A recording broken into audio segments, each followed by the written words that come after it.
Erizo acabó siendo un clásico del death metal. Un clásico del death metal. ¿Qué narices? A ver.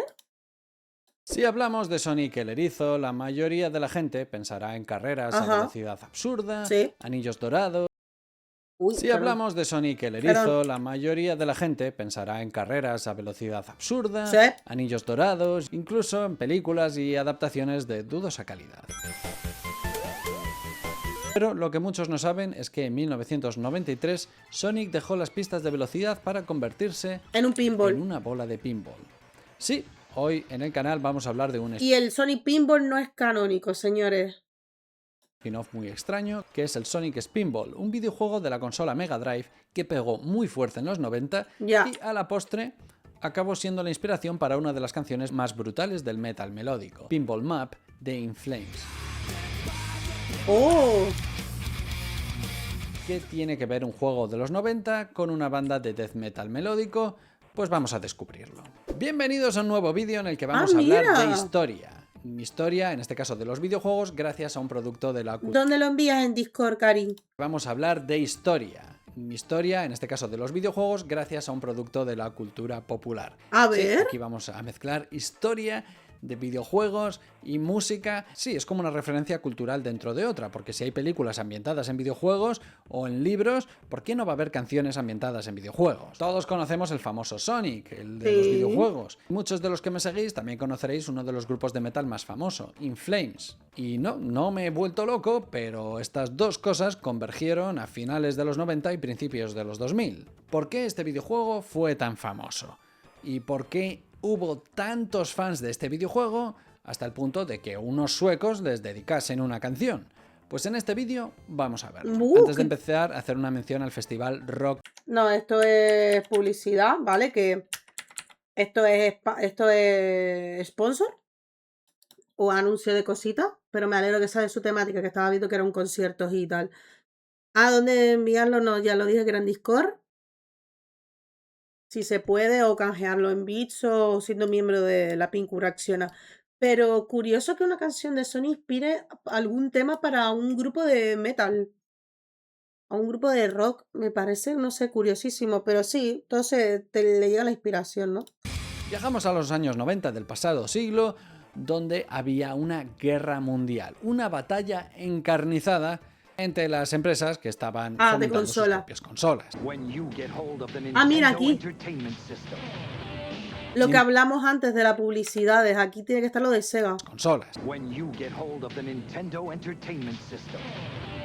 Nintendo, con su Nintendo Entertainment System, también conocida como NES, dominaba el mercado, pero Sega no estaba dispuesta a quedarse atrás. Con el lanzamiento de la Sega Genesis, conocida como Mega Drive fuera de Norteamérica, Sega se posicionó como una alternativa fresca y atrevida, dirigida a un público más maduro.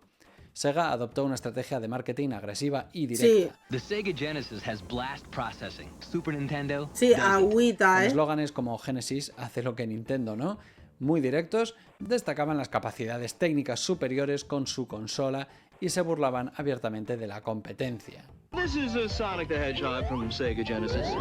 Look at these radical colors, huh? Wow, Sonic's fast too. No, over here. I like Genesis, and it costs a lot less. Wait, kid, that game's I'll there. take Sonic. Esta táctica no solo llamó la atención de los jugadores, sino que directamente marcó toda una época de confrontación entre empresas que luchaban a ver quién se llevaba la mayor cuota de mercado. Y sí, obviamente estaban los jugadores implicados porque parece sorprendente, pero hay gente que se casa con las empresas. Con las empresas a las que ellos les dan dinero, ellos están dispuestos a... Bueno, Sega no me paga, así que me considero no casarme con los de Sega, ¿verdad? No me casan ni nada, ¿no? Con las empresas a las que ellos les dan dinero, ellos están dispuestos a defenderlas hasta la muerte, hagan lo que hagan, y no se puede criticar y si no se enfadan contigo. Hay gente así. Pasaba con Sega, pasaba con Nintendo. Nintendo tiene muchos de estos, pero pasa con otras empresas, como puede ser pues Microsoft o Apple, ¿no? Y con Nintendo. Y con Apple. Sobre todo con esa. Sí. Pero en general pasa con la gente que necesita abrazos. En el frente de los juegos, ambas compañías desplegaron sus mejores armas. Nintendo contaba con franquicias icónicas como Super Mario, The Legend of Zelda y Metroid, todo juegardos. Sega, por su parte, presentó Sonic the Hedgehog, Sonic el Erizo, como su respuesta, un personaje veloz, audaz, lleno de actitud. La competencia por títulos exclusivos llevó a una explosión de creatividad y a la creación de algunos de los juegos más memorables de la historia. Por si te interesa, esta guerra de videojuegos en los 90 es una parte fundamental de la historia de esta industria, pero Sega con el lanzamiento de la Sega Saturn no le fue muy bien y Nintendo le fue muy bien con la Nintendo 64. ¿Qué empresa te suena más a ti y dirías que es más conocida? Si hay una guerra, pues tiene que haber un vencedor, un derrotado, pero también es verdad que Sega no se dedicó al mercado de hardware, de hacer más consolas, se dedicó al software y a hacer videojuegos y bueno, pues ahí sigue la empresa. La cosa es que a principios de los años 90 Sega estaba en la cima con su mascota estrella, Sonic el Erizo. Tras el éxito arrollador de Sonic 2, en 1992, los fans clamaban por más aventuras del Erizo Azul. Sin embargo, había un pequeño gran problema. Para la tercera entrega no estaban las cosas preparadas. Sonic 3 no estaría listo para la crucial temporada navideña de 1993. Sí, la industria ya estaba en un ritmo vertiginoso de sacar juegos a cholón, pero los desarrolladores necesitan tiempo y también los creadores del juego querían innovar. Ahí están los juegos de la época, en la cual apenas tenían 2 años de diferencia porque repiten las mismas mecánicas del primer título, los reciclan y luego solo mejoran ciertas cosas. Para evitar un vacío sónico en las estanterías, se tomó la decisión de desarrollar un nuevo videojuego de Sonic lo más rápido posible.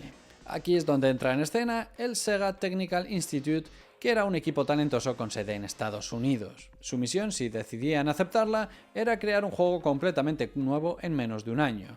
Y así nació la idea de Sonic Spinball. Y aquí tengo que hacer una aclaración sobre las aficiones relacionadas con videojuegos en la segunda mitad del siglo XX, sobre todo para los más jóvenes. ¿Qué es eso de un pinball? Pues unos pinball. Sí, un pinball. Gracias por estar ahí y descansa, Xavier, corazón. Descansa muchi.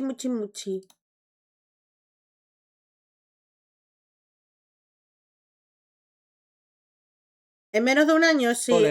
Hacían juegos en menos de un año, de un año para otro. Todo para los más jóvenes.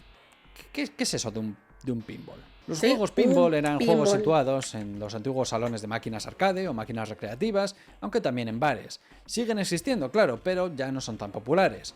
En estos juegos se lanza una bola. No, es que recuerdo el de Terminator, ¿eh? Este lo llegué a ver, creo, ¿eh? No recuerdo. Siguen existiendo, claro, pero ya no son tan populares. En estos juegos se lanza una bola hacia una mesa especialmente diseñada, donde rebota en varios obstáculos y suma puntos en el camino o cuando se detiene. Y empezaron a salir versiones digitales de estos juegos. De hecho, es muy famoso 3D Pinball de Windows XP, la versión de Windows que salió en 2000. Joder, todo el mundo lo jugaba, loco. Quien no jugaba esto en la vida. Básicamente, la nueva versión de Sonic era una adaptación de estos juegos, pero no había una pelota. Sonic era la pelota. El diseñador, Peter Morawiecki, recordó la popularidad de niveles. Hombre, si Sony era capaz de hacer un spin dash y ser una bolita con sierra que podía cortar con sus púas, ¿por qué no hacerle la bolita del pinball? Sonic era la pelota. El diseñador, Peter Morawiecki, recordó la popularidad de niveles como Casino Night Zone en Sonic 2, donde los jugadores disfrutaban de elementos de pinball integrados en las plataformas. ¿Por qué no llevar esa idea al siguiente nivel? Se propusieron fusionar la velocidad de Sonic con la mecánica clásica de un pinball.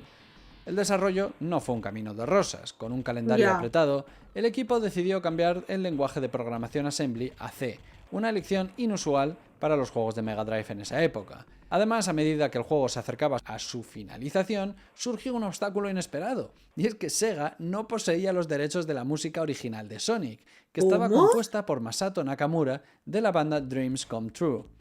Con el tiempo en contra, el compositor Howard Rosin tuvo la titánica tarea de crear una nueva banda sonora de la nada en tiempo récord, y lo logró. Finalmente, contra viento y marea, Sonic Spinball fue lanzado para la Sega Genesis en noviembre de 1993. Chacho, pues sí que pusieron el turbo ahí, literalmente para hacer un juego de Sonic, aunque fuera un pinball, ¿eh?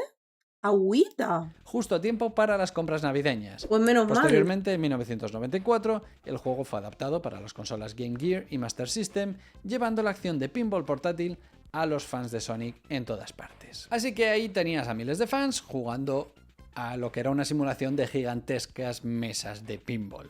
Siempre con el objetivo de detener al malvado Dr. Robotnik, porque aunque sí, el juego era básicamente una mesa de pinball, intentaron darle un trasfondo. Ah. Ese trasfondo se resume en Joder. que Robotnik ha construido una fortaleza en la cima de un volcán para transformar a los animales del planeta Mobius en esclavos robot. Tú debes avanzar niveles, infiltrarte en la fortaleza y derrotar a Ajá. Robotnik otra vez. Y eso no lo podían canonizar en el vídeo anterior del canon con serie Sega Sony. No. La página japonesa, por su aniversario, no podían poner esto de canon, pero sí. Luego el Sonic Shuffle sí se lo pone. Y al Sonic Free Rider también, claro. Como que aportan algo. Y para colmo te saltas varios juegos. Por no contar el Sonic Advance. Uf, mamá. Sí, no es una trama muy elaborada, No. pero bueno, No. es que el juego no da para muchos diálogos y giros de guión. En fin, el juego salió a la calle y gustó o no gustó. Pues mira, vendió 1 millón de copias, lo cual Oh, no está pues nada mira. mal, fue bastante rentable y bueno, tuvo sus críticas y sus detractores, pero sobre todo las críticas iban más relacionadas con el desarrollo y los fallos en algunos niveles, algo que tenía que ver sobre todo con las prisas de haber hecho el videojuego tan rápido. Y es que entonces os recuerdo que no había internet en casa, esto no era como ya lo arreglaremos, sacamos el videojuego como está y durante las siguientes semanas lo vamos parcheando. No, tú si querías arreglar un juego tenías que comprarte una revista en la que a lo mejor te venía un disquete o un disco con una actualización para ese juego en particular. Pero bueno, la fusión Sí, las actualizaciones siempre han existido, señores. No es solo el ámbito digital, también estaba en disquetes, en USB, en discos, ¿vale? En expansiones. disquete o un disco con una actualización para ese juego en particular. Pero bueno, la fusión de pinball y plataformas fue vista como una propuesta fresca y con entornos desafiantes y en general pues fue un título muy querido de la Mega Drive. Y gustó mucho a los jugones de entonces. Y entre los jugones de entonces nos encontramos con unos chavales que se encontraban en Suecia en los años 90. En Suecia en los años 90 estaba pasando algo que revolucionaría la industria musical, y es que lo que hizo In Flames en los 90 debería estudiarse en las universidades. Pero no, al parecer hay que invertir dinero en curar enfermedades o en ir a otros planetas en vez de divulgar que unos chavales de Gothenburg cambiarían el panorama musical del metal.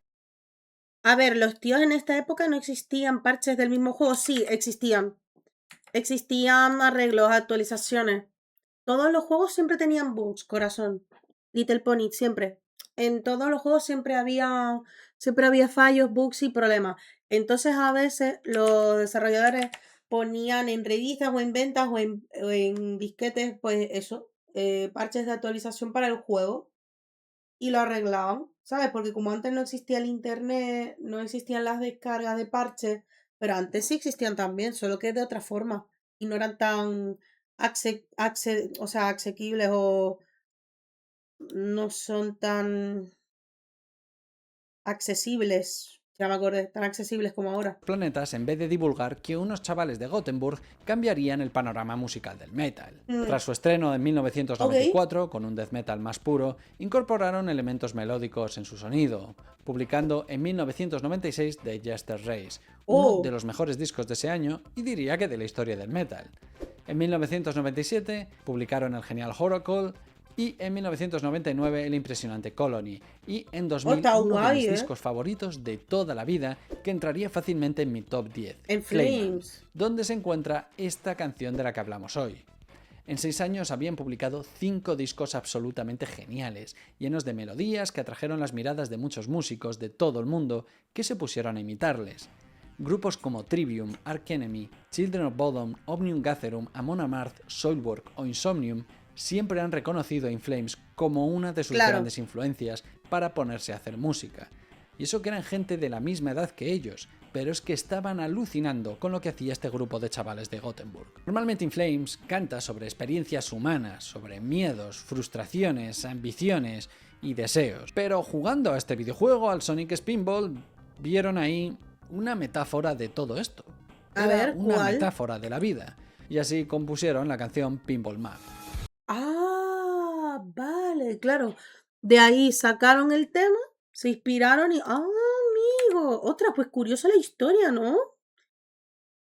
Cómo me sigue pareciendo increíble que a pesar de que somos conscientes de que toda persona se puede inspirar de alguna obra creada, pero con 2 universos distintos, con la música y el videojuego, ¿eh? Era una metáfora de Me la parece vida. increíble. Y así compusieron la canción Pinball Map. Y si has jugado al juego y lees la letra, hay una cantidad de analogías apabullante.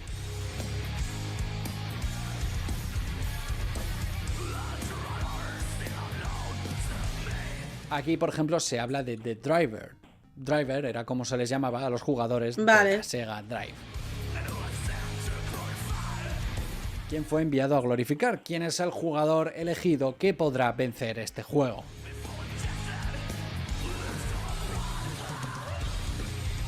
Antes de inyectar este orgullo común se refiere a cuando se inyectaban o insertábamos esos cartuchos en la vale. máquina. Y ese orgullo común ¡Hola, qué chulo! Antes de inyectar este orgullo común. Antes de inyectar este orgullo común se refiere a cuando se inyectaban o insertábamos esos guay! cartuchos en la máquina. Y ese orgullo común es que dentro de los propios cartuchos tú podías registrar tu partida y podías ver los resultados de los demás que habían jugado en esa consola. Es verdad. O sea, la magia estaba en los cartuchos y en la rendijilla donde estaba la lectura de los juegos y los microchips. Claro, es que mirándola así, sí que era alta tecnología en ese tiempo, ¿eh?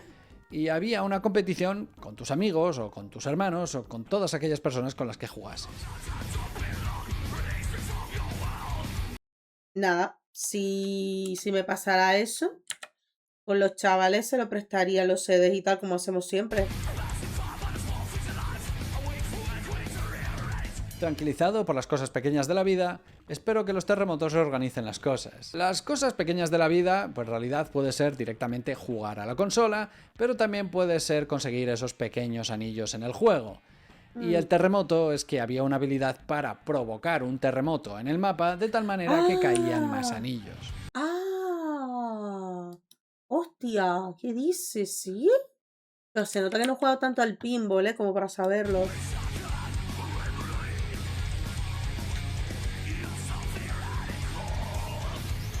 Ojalá pudiera conquistar este juego tan difícil para obtener una primera respuesta. Y radical es que dentro del lore de Sonic hay una ciudad llamada Radical City. Y también muchos Sí. juegos clasificaban al que obtenía la mejor puntuación como radical. Vale, vale, vale. La Radical City. Muchos juegos clasificaban al que obtenía la mejor puntuación como radical. Vale. Vale, vale. Me faltan pensamientos de superautopistas y no viviré tanto como las luces de la ciudad.